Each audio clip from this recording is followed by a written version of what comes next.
de l'espérance de l'Église. À mon humble avis, je comprends que c'est la série des enseignements les plus difficiles qui commence.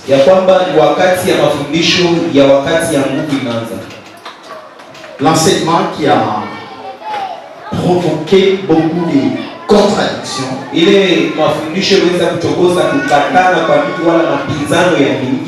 Pas parce qu'il est contradictoire, parce que les hommes n'ont pas compris les paroles de Dieu. Alors, par la grâce de Dieu, nous allons y arriver. À partir d'aujourd'hui, c'est la partie la plus compliquée de l'enseignement. Je vais commencer aujourd'hui avec l'espérance de l'Église. Ça va nous amener à parler de la grande tribulation, des noces de l'agneau, des tribunaux de Christ, de la guerre d'Armageddon, du millénium, de la guerre de Gog et Magog, et du jugement des grands tremblements. De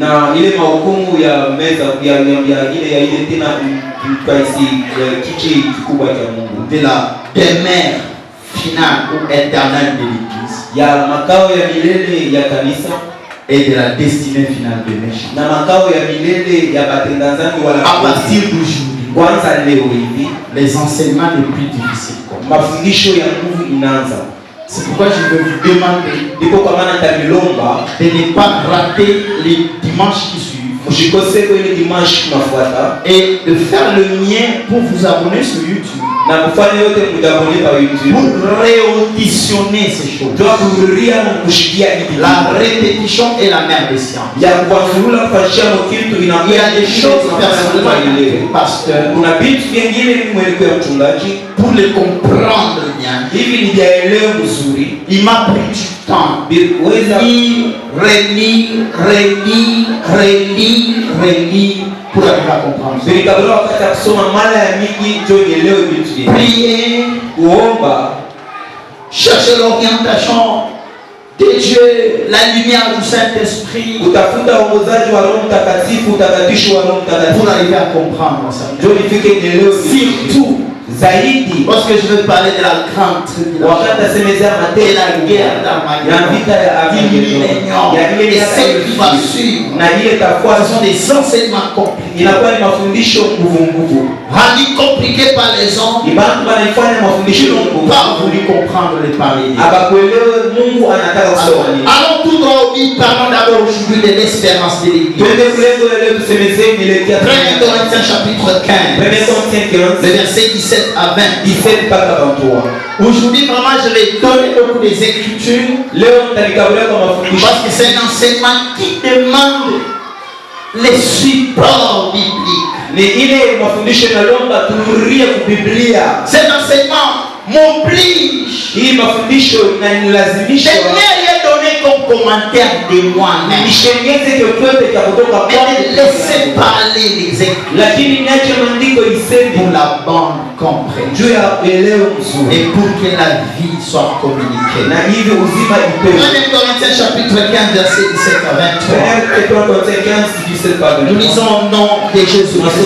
Si Christ n'est pas ressuscité, votre foi est vaine. Vous êtes encore dans vos péchés. Ici nous comprenons les pas. Mais si Christ n'était pas ressuscité, l'humanité demeurerait toujours dans le péché.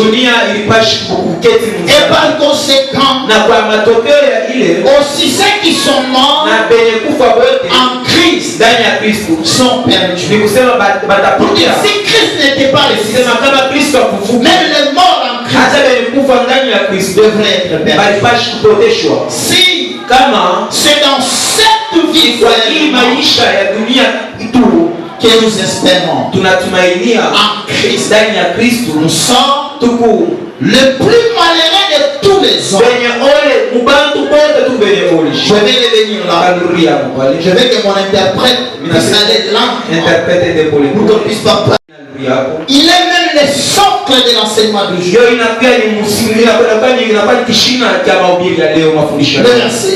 Verset 19. Si c'est dans cette vie seulement que nous espérons. L'apôtre Paul a dit, c'est dans cette vie seulement que nous espérons. Nous sommes les plus malheureux de tous les hommes. Pourquoi? Dans cette vie, nous pouvons également espérer en Christ. Mais pas seulement dans cette vie. Pas seulement dans cette vie. Si c'est seulement dans cette vie, nous sommes les plus malheureux de tous les hommes. Mais maintenant, Christ est ressuscité. Il est le premier de ceux qui sont morts. Car puisque la mort est venue par un seul, c'est aussi un homme qui est venu la résurrection des morts. Et comme tous meurent en Adam, de même aussi tous revivront en Christ. Mais chacun dans cette vie, sur cette terre. Mais la Bible dit, si seulement c'est pour cette vie-ci que nous espérons en Christ, nous sommes le plus malheureux. Là, je comprends. Bien, mes frères et sœurs, au-delà de ce que nous voyons dans ce monde, au-delà de tout ce que nous possédons dans ce monde, au-delà de tout ce que Jésus nous donne dans ce monde, bien, mes frères et sœurs, notre espérance n'est pas dans ces choses. Notre espérance n'est pas dans ces choses. Si c'est dans ces choses que nous espérons, nous sommes les plus malheureux de tous. Bien, mes frères et sœurs, si nous espérons en Christ pour se marier, c'est malheureux. Si nous espérons en Christ pour avoir un travail payant, c'est malheureux. Si nous espérons en Christ seulement pour avoir des enfants, c'est malheureux. Pourquoi? Je vais vous dire une chose. Avant que Jésus ne vienne dans ce monde, les gens se mariaient déjà. Avant que Jésus ne vienne dans ce monde, les gens avaient déjà des enfants.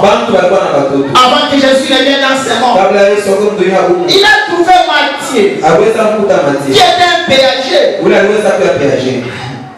Matthieu avait un emploi payant avant que Jésus ne vienne dans sa vie. Sachez bien, je dois cesser. C'est un collecteur d'impôts. À notre époque, donc, il est de la Gérard. Bon, il avait déjà un emploi. Alléchant. Avant de rencontrer Jésus. Bien, mes frères et sœurs, comprenez déjà. Si c'est pour ça que vous venez à l'église, vous êtes le plus malheureux de tous les hommes. Ça vous surprend? Amen. Ça vous surprend? Alléluia. En tant qu'église, voilà pourquoi nous avons commencé cet enseignement sur l'église. J'ai parlé de tout ce qui concerne l'église. Alors, je vous demande d'être attentionné, s'il vous plaît. Écoutez-moi bien. Est-ce que c'est la volonté de Dieu que nous puissions bâtir des maisons? Est-ce que c'est la volonté de Dieu que nous puissions habiter des maisons bien, climatisées, carrelées? Est-ce que c'est la volonté de Dieu que nous puissions vivre dans des conditions bien loin de ici? Est-ce que c'est la volonté de Dieu que nous puissions scolariser nos enfants, avoir le moyen de transport? Oui. C'est la volonté. Mais vous devez comprendre une chose. Il y a mieux que cela. Amen. Il y a mieux que cela. Voilà pourquoi, en tant que véritable église, nous devons apprendre quelle est l'espérance de l'église. Quelle est l'espérance de l'église? En passant déjà, je vais vous informer que l'espérance de l'église, c'est le retour de Jésus. L'espérance de l'église, c'est le retour de Jésus. Amen. Alléluia. Pourquoi j'ai dit que l'espérance de l'église, c'est le retour de Jésus? Vous allez me comprendre. Je vais prendre une illustration. Je vais aller dans l'ancienne alliance. Je vais puiser quelque chose là-bas pour m'aider à faciliter ce que je suis en train d'introduire comme enseignement. Exode chapitre 2. Exode 2. Exode chapitre 2. Nous avons lu les versets 11 jusqu'à 22. Alors je ne vais pas faire cette lecture, mais on va projeter ça et vous bien suivre ça. Bien-aimés frères et sœurs, dans cette écriture, on nous explique quelque chose qui s'est passé dans l'ancienne alliance.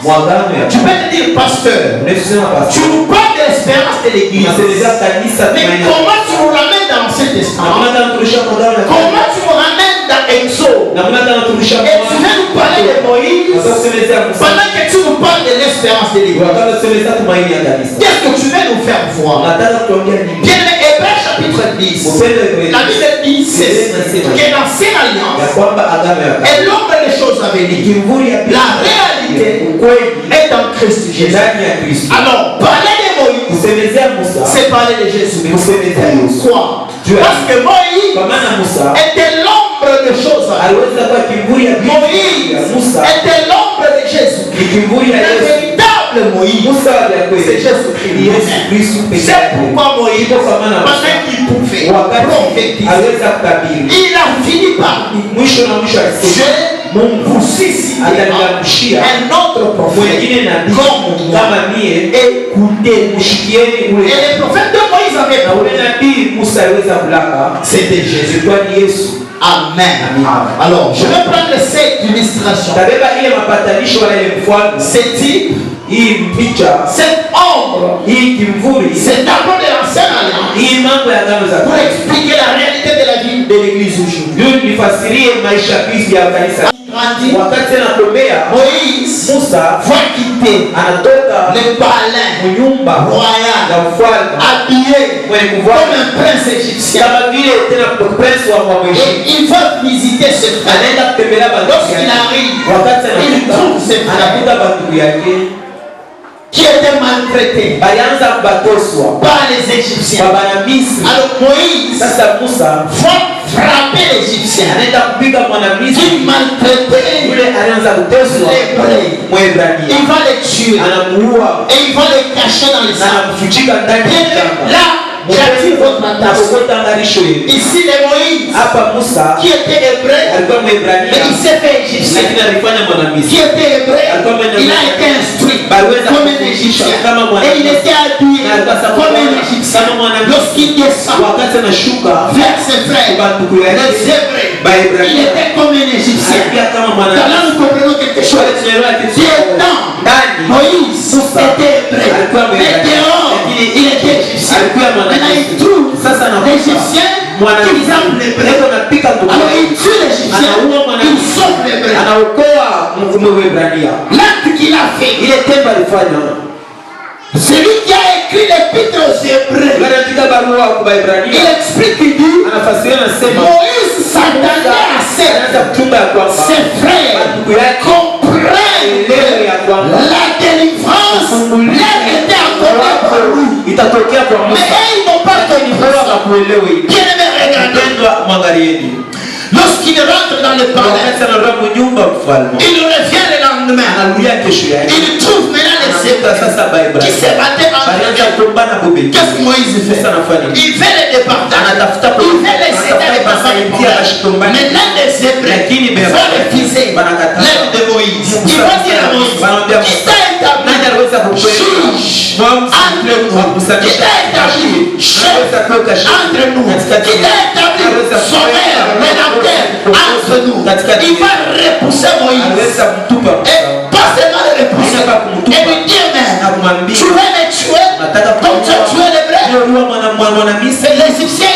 Moïse a compris que son père, que son frère n'a pas compris qu'il était venu pour les délivrer. Comme ils ont refusé la délivrance de Moïse, Moïse va quitter l'Égypte. Lorsque Moïse quitte l'Égypte, la Bible dit ceci, il va aller chez les Madianites.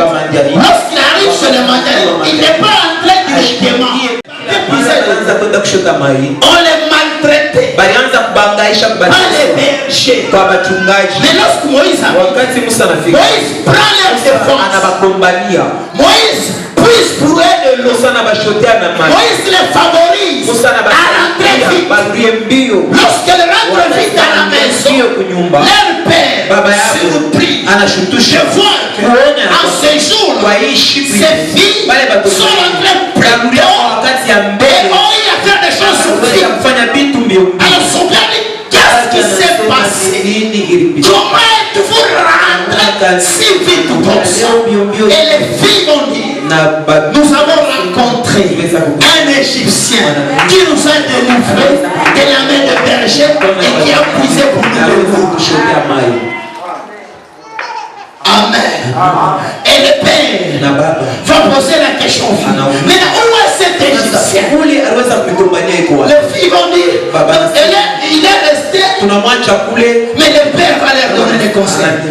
Non, non, non, non. Ne soyez pas seulement contents parce qu'il vous a délivré. Ne soyez pas seulement contents parce qu'il vous a facilité à avoir de l'eau. Rentrez le chercher.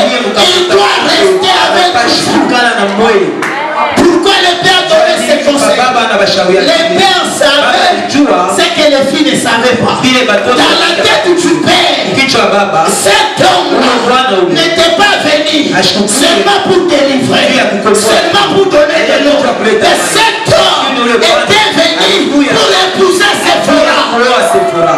Les pères savaient que la plus grande des choses, ce n'est pas la délivrance. La plus grande des choses, ce n'est pas l'eau qu'on nous donne. Et la plus grande des choses, c'est le mariage avec Séphora. C'est ce que je suis venu t'annoncer ce matin. Le véritable Moïse, c'est Jésus-Christ de Nazareth. Regardez, lui qui était Dieu, mais il s'est fait humain. On parlait de l'Égypte, c'est parler du monde. Parler de l'Égyptien, c'est parler des gens qui habitent au monde. Oh là, je comprends. Lui qui était divin, il s'est fait humain. Donc lorsqu'il est descendu sur cette terre, physiquement, il était habillé comme un Égyptien, mais dedans, il était un Hébreu. Donc c'est Jésus qui est venu dans ce monde. Physiquement, il était un homme comme nous, mais dedans, il était Dieu. Alléluia.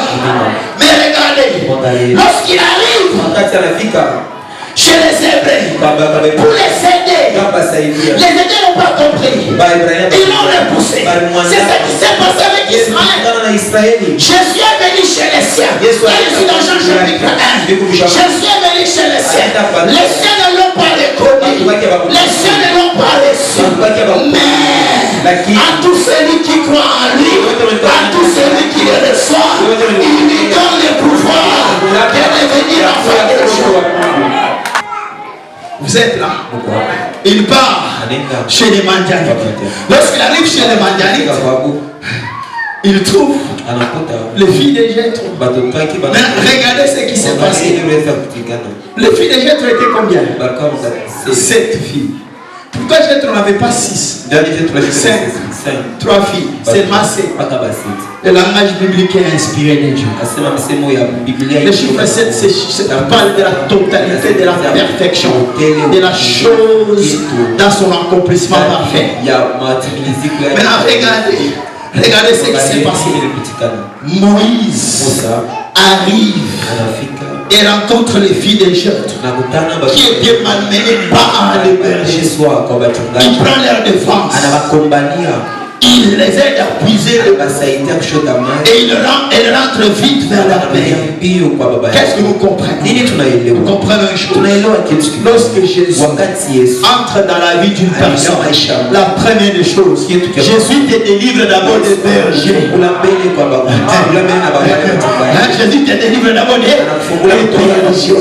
Tout ce qui te lie, tout ce qui te tenait captif, tout ce qui se faisait esclave, Jésus te délivre des ça. Les péchés qui t'enveloppent, Jésus te délivre de ça. Lorsqu'il te délivre, il ne te laisse pas là. Au-delà de te délivrer, il t'aide à puiser de l'eau. Pourquoi?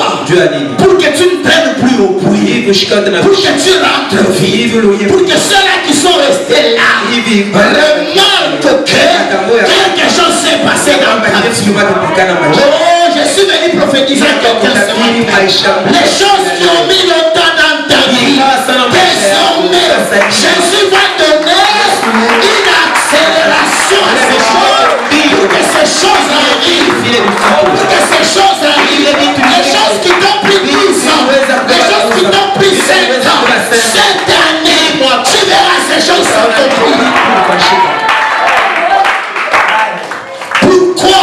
Il veille à ce que lorsque tu vas quitter le puits, lorsque tu vas rentrer, on remarque que tu l'as croisé. Qu'on remarque que tu l'as croisé. Il ne le fait pas seulement pour toi. Les filles d'Égypte pouvaient se dire, sont contents. Oui, oui. Ce qu'il fait, ça vous soulage, ça vous console, ça vous donne de la joie, ça vous bénit, ça vous guérit. Mais ce n'est pas ça le problème. Il veut aussi, au-delà de votre guérison, au-delà de votre soulagement, au-delà de votre bénédiction, que les autres voient ce qu'il fait par vous, que les autres croient en lui par ce qu'il fait pour vous. Et d'ailleurs, j'ouvre une parenthèse. Je vais lorsque Jésus entre dans la vie d'une personne, ça se laisse voir. Ça se laisse voir. Les filles n'ont pas commencé à crier. Papa, viens voir. Nous avons rencontré l'homme qui nous a délivrés. Non. Papa a remarqué que les choses qui traînaient hier n'ont pas traîné aujourd'hui. Les choses qui bloquaient hier n'ont pas bloqué aujourd'hui. Les choses qui les rendaient esclaves hier ne peuvent plus rendre esclaves aujourd'hui. Le Père a compris, il y a quelque chose qui s'est passé. Amen. Nous n'avons pas à crier que nous avons Dieu. Laissons Dieu agir et que les gens le remarquent et le voient. Hein? Papa, c'est lui qui a touché seulement au poisson. Les poissons seulement. Si vous voulez croiser, vous allez sentir l'odeur du poisson. Hein? Comment on l'appelle ça en Louké. Il a touché seulement au poisson. Vous les tu as touché au poisson. Tu as des poissons salés dans ton sac. Donc pourquoi il est resté longtemps dans un dépôt où il y avait des poissons salés? Mais lorsqu'il sort, il commence à sentir les poissons salés. Même quelqu'un qui s'est parfumé. C'est lui qui s'est parfumé. Toi tu t'es pas parfumé. Mais il vient. Il te salue. Lorsqu'il te salue, tu parles. Tu arrives à la maison. Ta femme te dit, je sens que tu sens un parfum. Non, le parfum que tu sens là, ce n'est pas le parfum de notre maison. Tu étais où? Non, tu commences à te demander. J'ai salué quelqu'un. Donc tu salues seulement la personne parce que la personne était parfumée. Toi aussi tu commences à sentir le parfum. Mais là, qu'est-ce dire de Jésus? Mon Dieu, quel Dieu de Jésus? Il est le parfait par excellence. Si tu le crois, tu vas sentir Jésus. Ta vie va dégager l'odeur ou le parfum de Jésus. Amen. Alléluia. Mais regardez. Les Hébreux qui n'ont pas cru à Moïse, qui ont refusé Moïse, et Moïse est parti. Là où il est parti, il a trouvé une femme. Regardez ce qui se passe. Moïse est resté longtemps chez les Madianites. Il n'est pas rentré vite. Pourquoi? Parce qu'il a trouvé une femme et il a eu des enfants. C'est après avoir eu des enfants avec cette femme que Moïse rentrera maintenant en Égypte pour aller délivrer les Hébreux. Vous êtes là? Vous êtes là? Je me dis c'est la partie de l'enseignement la plus compliquée de la Bible. Cette série que je viens d'introduire. C'est pourquoi j'ai commencé par l'homme pour vous aider à comprendre les choses. Maintenant regardez, ce que j'explique ici, c'est le plan de la rédemption. C'est le calendrier de l'humanité, de l'histoire de l'humanité tout entière. Vous allez voir. C'est l'histoire d'Israël et l'histoire d'Église. C'est que j'explique. Regardez. Lorsque Moïse finit par avoir une femme, maintenant Moïse rentre pour aider maintenant ses frères qui étaient restés bien qu'il avait refusé. Mais lorsqu'il veut rentrer, il ne rentre pas directement avec sa femme. Il laisse d'abord sa femme. Mais lorsqu'il rentre, il ne rentre pas seul. Il rentre cette fois-ci avec Aaron. Vous êtes là?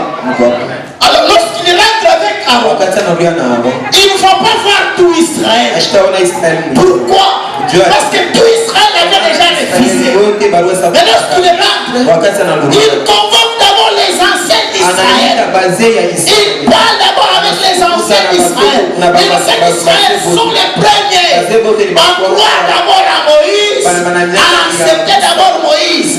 C'est par après que Moïse va parler avec tout Israël et sauver tout Israël. Qu'est-ce que j'explique là? Là je parle des plans, de l'histoire, de la rédemption, de l'humanité tout entière. Comme Dieu est venu pour sauver Israël, Israël ne l'a pas reconnu. Alors Dieu est venu chez les nations. Il a sauvé d'abord les nations. Il a trouvé une femme chez les nations. La femme, c'est ça l'église, c'est ça l'épouse de Jésus. Alors lorsqu'il a l'épouse, il vient avec l'épouse. Il a des enfants avec l'épouse. Les enfants, c'est les résultats, c'est les fruits, c'est les œuvres. C'est ça même le fruit de notre salut. Lorsque Dieu finira par voir les fruits de notre salut arriver à la maturation, c'est alors que Dieu va nous mentionner. C'est ça l'enlèvement. Lorsqu'il nous mentionne, il nous amène dans les noces de l'agneau. Lorsqu'il termine les noces de l'agneau avec nous, c'est alors d'abord il va nous laisser d'abord. Il va d'abord rentrer vers Israël. Comment il va rentrer vers Israël? S'il rentre seul, comme la première fois, Israël ne va pas croire à lui. Il va faire tel que Moïse a fait. Moïse était l'homme des choses à venir.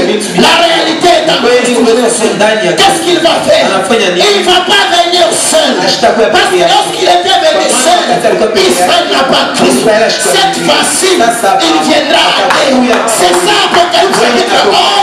Les deux témoins. Il viendra en Dieu. Lorsqu'il viendra en Dieu, dans Apocalypse chapitre 11, en tant qu'Élie et Moïse, ce n'est pas tout Israël qui sera sauvé pendant ce temps-là. C'est d'abord les 144 000 qui typifient les anciens. C'est eux qui seront sauvés pendant ce temps-là.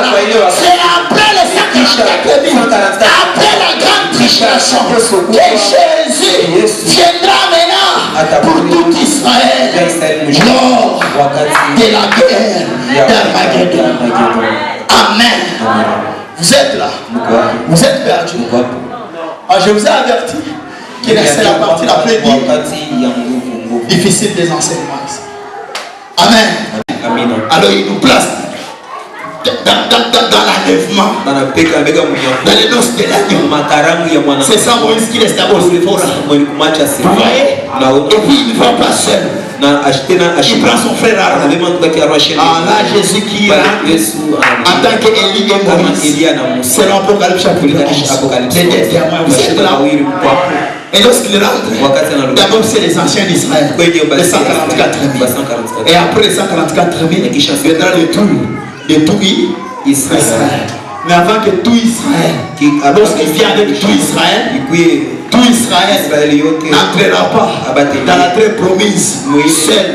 Avant que Israël et les anciens entrent dans la terre promise, ils doivent rencontrer Séphora. Ils doivent rencontrer Séphora pour qu'ils entrent tous ensemble dans la terre promise. Pour dire quoi? Nous irons d'abord à l'enlèvement, mais pour entrer dans le millénium, il fallait qu'Israël soit aussi délivré, soit aussi sauvé. Et nous, et Israël, nous entrerons dans le millénium ensemble. Vous avez compris? Vous avez compris? C'est clair? Mon Dieu, c'est clair. J'ai facilité les choses. Hein? Que Dieu vous bénisse. Ça, j'étais en train de donner un tableau. Mais les cultes qui vont suivre, je vais donner les détails.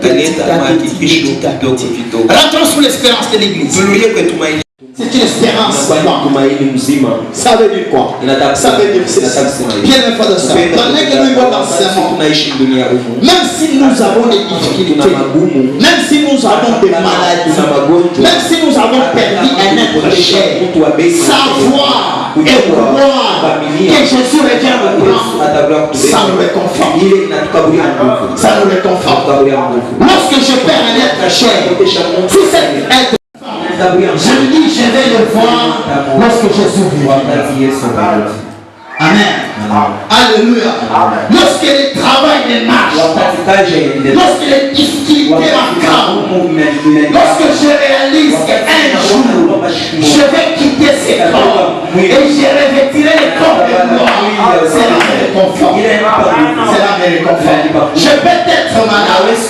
Le médecin déclare que ma maladie est incurable. Le médecin me dit, c'est une maladie que je dois vivre avec. C'est une maladie qui me mènera jusqu'à la mort. Mais lorsque je sens les Écritures, la Bible me dit que nous ressusciterons avec un corps de gloire.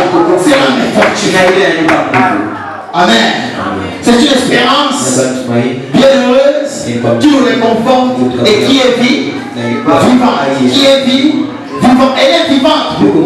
Chaque fois que j'apprends ces choses, chaque fois que je lis ces choses, ça me donne force de bouger, la force de quelque chose. Ça me donne la force d'avancer. Amen. Mais la quatrième vérité, elle est une espérance qui purifie. Elle est une espérance qui purifie. Elle est une espérance qui purifie. 1 Jean chapitre 3. Là, je vais qu'on me projette ces écritures. Merci. 1 Jean chapitre 3. Merci. Ces trois écritures, si tu dois projeter ça, les gens s'il vous plaît. Car nous vous annonçons la vie éternelle qui était auprès du Père, qui nous a été manifestée. C'est que nous avons vu et entendu. Nous vous annonçons à vous aussi, afin que vous aussi vous soyez en communion avec nous. Quand vous communiez avec le Père, non, ma soeur, non, reviens. Chapitre 6. 2 Corinthiens 6. 2 Corinthiens chapitre 6. C'est la partie de l'enseignement que les hommes n'aiment pas. 2 Corinthiens chapitre 6. Le verset 17 à 18. C'est pourquoi soyez humiliés et séparez-vous Dis le Seigneur, ne touchez pas à ce qui est impur et je vous accueillerai. Pour que Dieu nous accueille, pour que nous puissions partir dans l'enlèvement, nous devons nous séparer d'eux, nous devons quitter tout ce qui est impur. C'est alors que Dieu nous accueillera. Amen. Maintenant, 2 Corinthiens chapitre 7, le verset 1. Ayant donc de telles promesses qui est venue,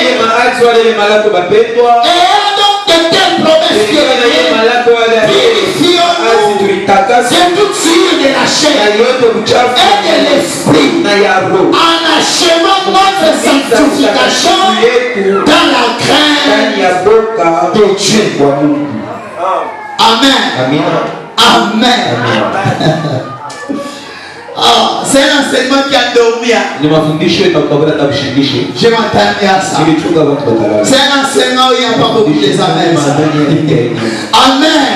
Mais je vous dis, frère, c'est ça l'espérance de l'église. C'est ça l'espérance de l'église. Amen. Alléluia. Cinquième vérité sur l'espérance de l'église.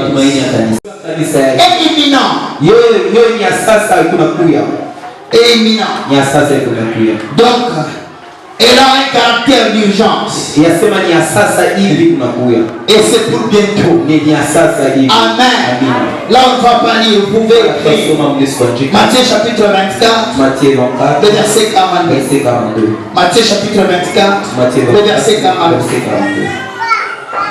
Et Apocalypse chapitre 22, le verset 12. Apocalypse chapitre 22, verset 12. L'église, sixième vérité. L'église sera encore là lorsque Jésus reviendra et elle échappera à la grande tribulation. Sixième vérité sur l'église. Lorsque Jésus reviendra, lorsque Jésus reviendra pour prendre le bus, l'église sera encore là.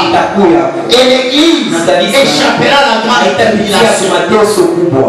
Pourquoi cette sixième vérité est aussi importante? On parle presque à la même fois.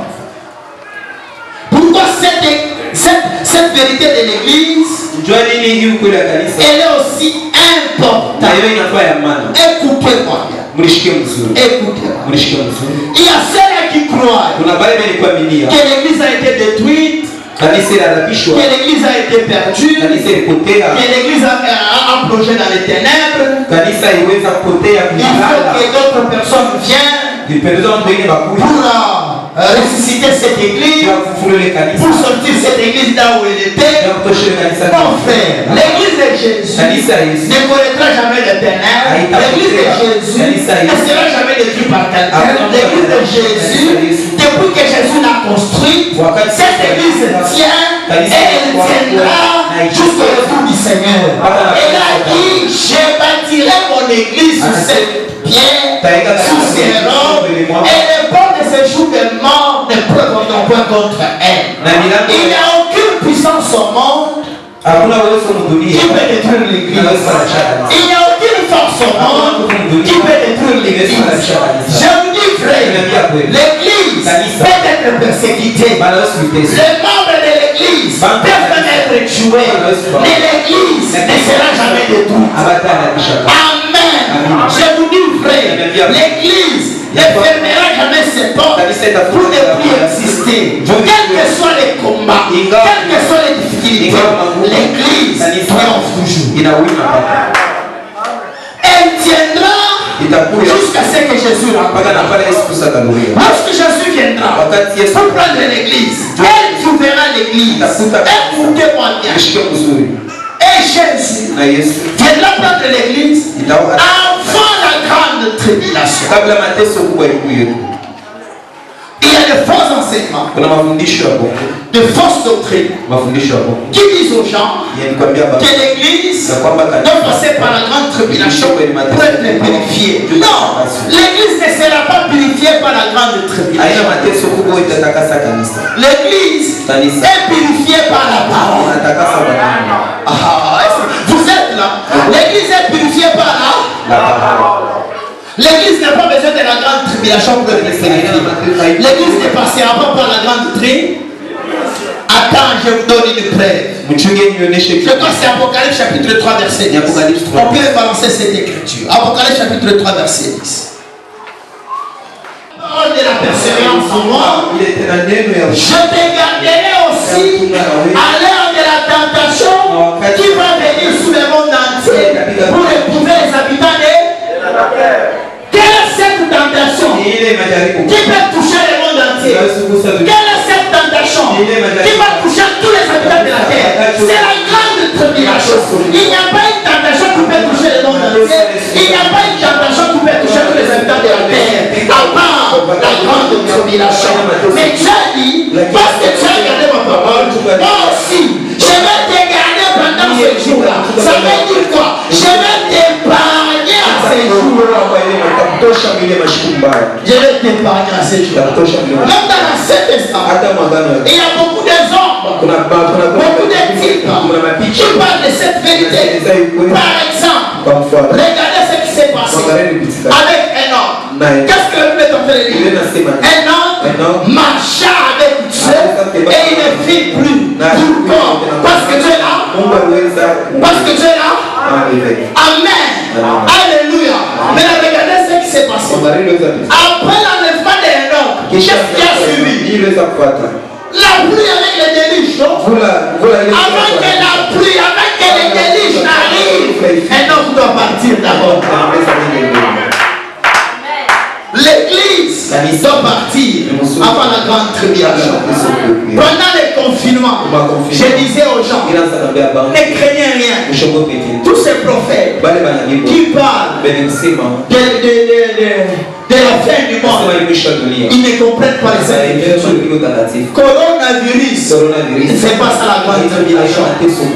Pendant que beaucoup de prophètes ont dit, oh, c'est le signe, oh, ceci, c'est là. Je disais que la parole de Dieu ne peut pas se contredire. L'église ne peut pas passer par la grande tribulation. L'église ne peut pas passer par la grande tribulation. Avant que la grande tribulation arrive, l'église sera enlevée. Dieu a répété ça. Même avec l'autre. Regardez ce qui s'est passé. Avant que le feu ne puisse tomber sous Sodome et Gomorrhe, qu'est-ce que Dieu a fait? Il a sorti d'abord l'autre. Et regardez bien, vous allez comprendre une vérité très importante. Dans Genèse chapitre 19, lorsque vous lisez les versets 16, vous comprenez quoi? L'autre tergiversait encore. L'autre traînaillait encore. L'autre touchait à gauche, touchait à droite. Mais qu'est-ce qui s'est passé? Ces anges-là, la Bible les appelle ces hommes-là, ont tenu l'autre par la main et ils l'ont sorti de force sonore. Qu'est-ce que ça veut dire? Ça, c'est l'image de l'enlèvement de l'église. Aussi longtemps que nous nous occupons encore de nos affaires, les business, les travail, les études, la maison, ceci, cela. Pendant que nous nous occupons de ces choses, le Saint-Esprit nous saisira et nous sortira.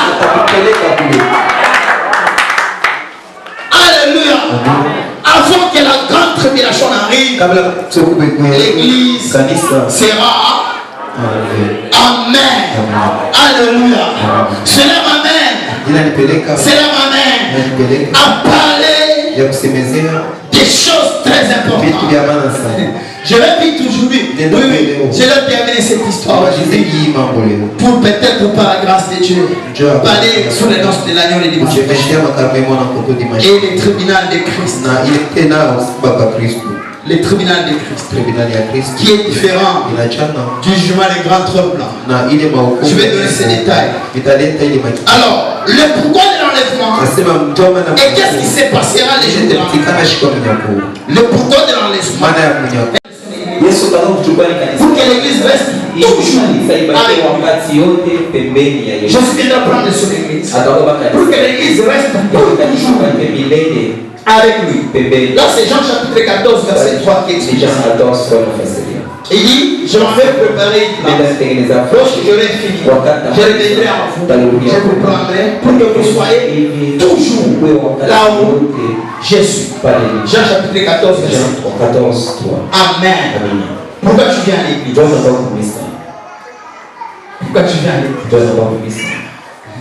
Amen. Deuxième raison. Pourquoi tu n'as pas d'église? C'est pour que l'église échappe au jugement qui frapperont la terre. C'est pour que l'église échappe au jugement qui frapperont la terre. L'église doit échapper à l'entrée. Amen. Vous êtes là? Mon Dieu, vous êtes là? Ces enseignements, ils sont doctrinaux. Hein? Ces enseignements sont doctrinaux.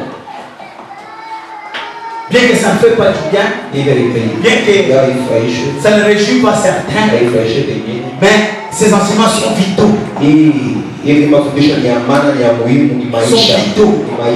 Maintenant, ces enseignements aussi sont aussi un thermomètre. Si ces enseignements ne te procurent pas la joie, détermine de quel côté tu es. Amen. Si ces enseignements t'ennuient,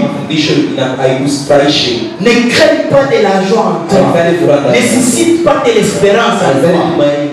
Que vous soyez dans l'ignorance, au sujet de ceux qui dorment.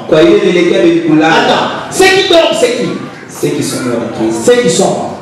En Christ Jésus, lorsqu'on meurt, on ne meurt pas, mais on dort. Pourquoi? Parce que la résurrection est certaine. Amen. Maintenant, regardez. Ceux qui dorment, en fait que vous ne vous affligez pas comme les autres qui n'ont point de.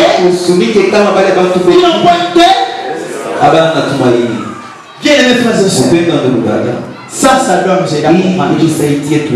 Nous pouvons perdre quelqu'un physiquement. Quelqu'un peut mourir physiquement. Ça n'a pas commencé aujourd'hui. Même du temps de Jésus, les gens mouraient. Même les gens que Jésus a ressuscités. Lazare que Jésus avait ressuscité, il était encore mort. La fille de Jairus que Jésus avait ressuscité, il était encore mort. Hein? Nous pouvons perdre quelqu'un physiquement, mais ce n'est pas la fin. Nous avons l'espérance que la résurrection est certaine. Amen. Car si nous croyons que Jésus est mort et qu'il est ressuscité, croyons aussi que Dieu ramènera par Jésus et avec lui ceux qui sont morts. Voici en effet ce que nous vous proclamons d'après la parole du Seigneur. Ici c'est d'après la parole du Seigneur. Maintenant regardez ce qu'on nous déclare d'après la parole du Seigneur. Nous les vivants restez pour l'avènement du Seigneur. Ici avant d'avancer, nous comprenons que tout le monde ne mourra pas. Nous comprenons qu'il y a certains qui mourront, mais il y a d'autres qui seront vivants lorsque Jésus rentrera. Certains verront le retour de Jésus comme ça avec les cieux. Tu dois me prendre aujourd'hui que je le fais aussi, n'est-ce pas? Si peut rentrer à notre temps ici, c'est même fois.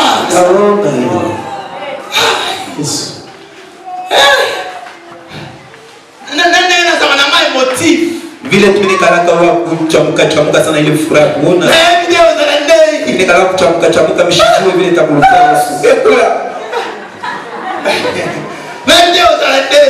takurukia Yesu. Tout le monde ne mourra pas. Il y a ceux qui les verront comme ça. Amen. C'est pourquoi l'apôtre Paul dit, nous les vivant. Restez pour l'avènement du Seigneur. Pour dire, Adam fit de la pita qui peut manger.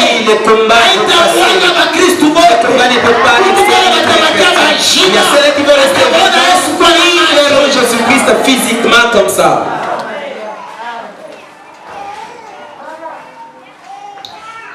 Restez pour l'avènement du Seigneur. Nous ne dévancerons pas ceux qui sont morts. Bien les frères et sœurs, c'est lui qui meurt dans le Seigneur et c'est lui qui reste vivant dans le Seigneur. Personne n'a de l'avantage sur personne.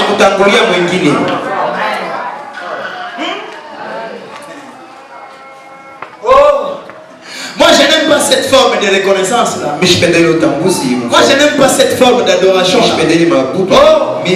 Les autres sont déjà à la mort pendant que moi et toi nous sommes ici. Adorons Dieu. Donc tu crois que toi qui es resté vivant tu as de l'avantage par rapport à ceux-là qui sont morts. Ceux-là qui sont morts dans le Seigneur Jésus. Et toi qui es resté vivant dans le Seigneur Jésus, personne n'a de l'avantage sur personne. Ça c'est pas une bonne motivation pour adorer ça. Adorer pour l'amour des autres.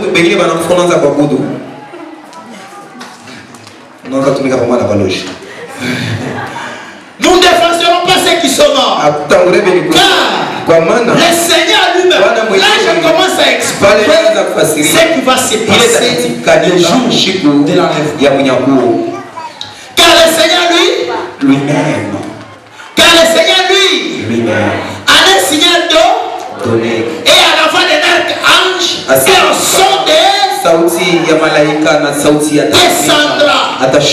Bien mes frères et sœurs, ici je comprends une vérité très importante. Dans la descente du Seigneur, c'est une seule descente. Une seule descente, mais qui a trois mouvements. Une seule descente qui a trois actions. Une seule descente avec trois opérations très importantes.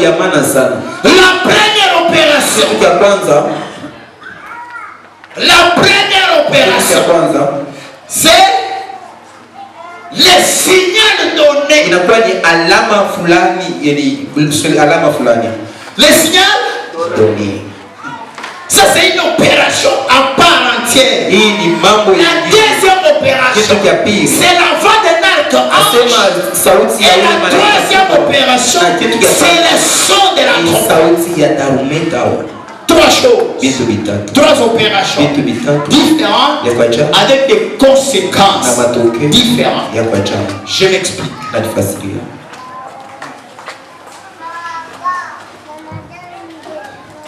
Ah, vous êtes un prophète. Là, vous devez demander maintenant au prophète. Demandez au prophète. Demandez-leur. Pourquoi ces trois choses? Tu prophétises d'abord. Pourquoi ces trois choses? Demandez au prophète. Hein? Demandez au prophète. Pourquoi d'abord un signal donné? Dernier explique ça d'abord par décret de commandement. Votre nom à prophète va faire. Demandez maintenant au prophète qui donne des explications. Quelle est la différence qu'il y a entre les signaux donnés dans les cris de commandement, la voix de l'archange et le son de la trompette? Parce que Jésus descend, il fait une seule descente, mais avec ces trois opérations, il descend pour prendre l'église, il descend pour l'enlèvement des saints, mais lorsqu'il descend, il fait ces trois opérations dans un instant. Ah, Dieu est merveilleux. Dieu est merveilleux. Le signal donné, il concerne le mort en Christ. Le signal donné, c'est pas pour les vivants, mais le signal donné, c'est pour les morts en Christ. Il y a des cris de commandement. Ceux qui sont morts, ils ne sortiront pas de tombe eux-mêmes. Ils recevront un ordre. Comme du temps de Lazare. Je suis à de Lazare. Lazare sort.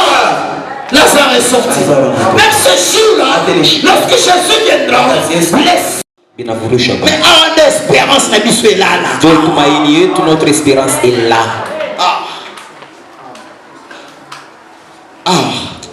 C'est ce qui fait que nous soyons là. Les doctrines peuvent vous basculer. Nous, on ne bougera pas. Les gens peuvent quitter l'église. Nous, on ne bougera pas.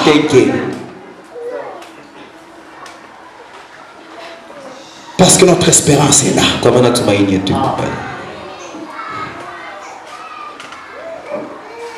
Si je pose la question à l'apôtre Paul,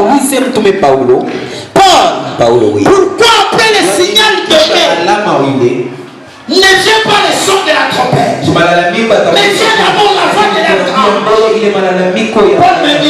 Paul me dit, explique d'abord bien sur le signal donné.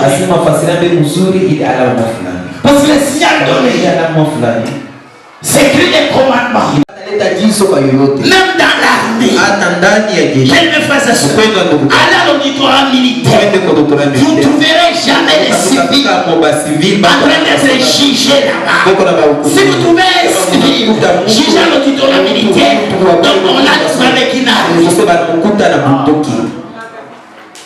Donc, affaire auditoire militaire, c'est pour les militaires, pas pour les civils. Les militaires le savent. L'ordre, un militaire ne peut donner un ordre à un civil. Il ne donne l'ordre qu'à son ami militaire. Moi, je suis congolais. Je suis au Congo. Le président zambien ne peut pas me donner un ordre. C'est pas si vous comprenez. Le président zambien ne peut pas me donner un ordre. Que je sois mort ou vivant, il n'a pas de droit sur moi. Mais le signal donné, Louis II parle de signal donné. Louis II parle de signal donné. Nous devons se mettre debout, aller prendre la nourriture et commencer à servir. Toi tu es entré, je n'ai rien dit. Je regarde comment je la vois, elle se met debout et la vois l'enfant aller chercher les sucres. Toi tu ne comprendras pas. Pourquoi? On s'est écouté. De la maison qui va comprendre ce que je suis en train de dire. Un signal donné, c'est signal. Il n'y a que ceux-là qui ont été avec Jésus, ceux-là qui ont écouté Jésus, qui écouteront ces signals-là ces jours-là. Ce n'est pas tout le monde qui écoutera ces signals-là. C'est pourquoi c'est un signal donné. Ça ne sera pas donné à tout le monde. Au moins à celui-là qui l'avait côtoyé, qui était resté avec lui, qui avait vécu avec lui. Celui-là ne comprendra lorsqu'il donnera les signaux. Ile alama mafulani aina bantu bote mpaka pale batakuwa na Yesu barishi na Yesu ile shiku bonjo batashika ile alama na batamfuata. C'est pourquoi ces jours-là, au sepulcre de Lazare, il y avait beaucoup de morts. Il y avait beaucoup de morts. Mais il n'y a que Lazare qui a écouté. Lors de l'enlèvement, ce n'est pas tout le monde qui écoutera le signal donné. Il n'y a que les morts en Christ. Sous tes ordres qui peut recevoir ton commandement. Voilà pourquoi nous croyons en Jésus comme notre Dieu, comme notre Seigneur, comme notre Sauveur, comme notre Rédempteur. Et nous voulons vivre toute notre vie rien que pour lui. Mpaka uko chini ya maagizo yako anaweza kupokea maagizo yako, ndipo kwa maana tunaamini Yesu Kristo na tunaishi yote juu yake. Seigneur me dit, Bwana anatafuta kusema désormais, sasa hivi je ne plie à ta volonté. Nafanya mapenzi yako. Désormais, sasa hivi je ne plie à ta volonté. Je vivrai selon tes commandements. Nitaishi kulinganisha. Oh, comme tu m'as commandé pendant mon vivant. Hivi uniongoza kwa bushima bwana. Comme tu m'as commandé pendant mon vivant. Je crois et je sais, même si je mourrais aujourd'hui. Wakati nimekuwa kushima hata kama mimi nakufa leo hata nikaburia agizo na ile shimu tafufuka. Amen. Amina. Alléluia. Amina. Vous comprenez le signal donné? Unaelewa ile alama? J'étais en train de poser la question à Paul. Inaanza kuuliza Paulo. Pour qu'il m'explique. Pourquoi Avant le son de la trompette, il y a la voix de l'archange.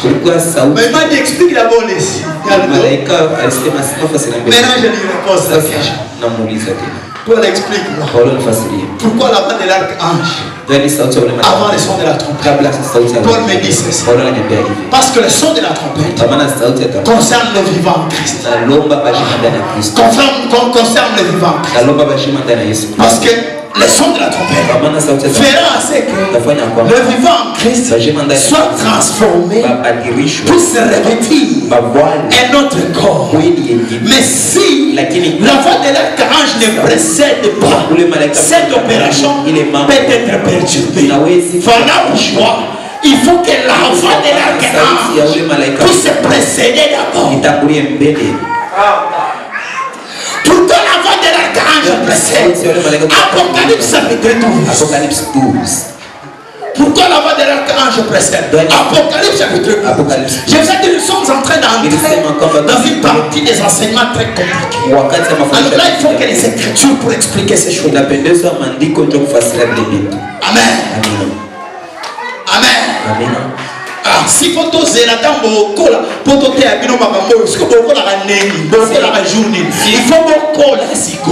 il faut attendre que vous grandissez afin de comprendre ces choses, donc vous allez grandir comment? Parce que l'enlèvement de l'église n'est pas pour les enfants. L'enlèvement c'est pour les matures. Peut-être lorsque je reviendrai pour donner les conditions sur l'enlèvement, vous comprendrez les choses. Regardez,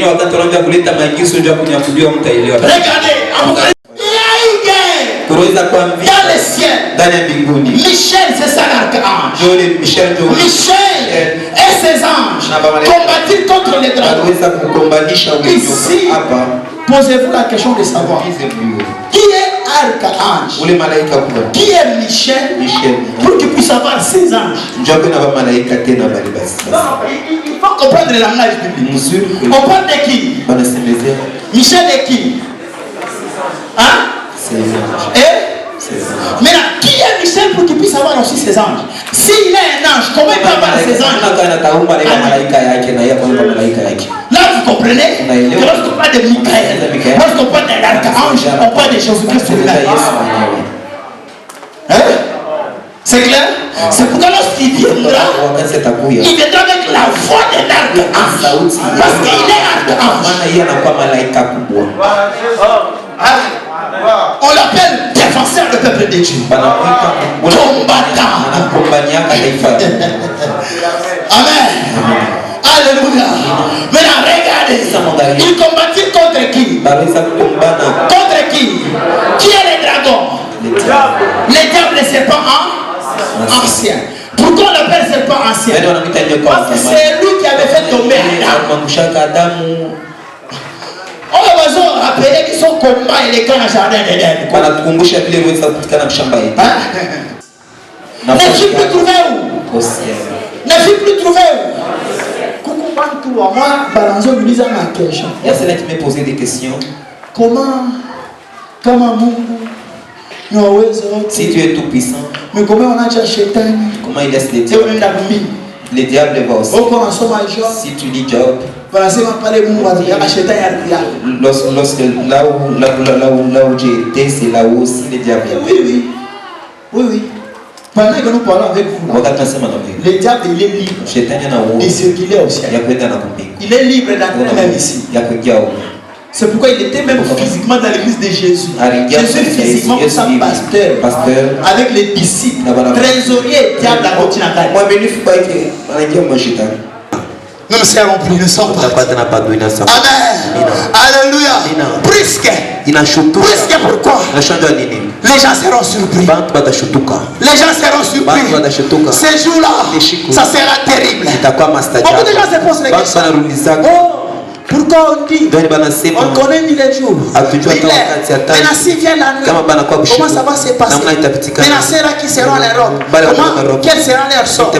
Papa, Zamba Yeba qui faisait horaire avant Manayo.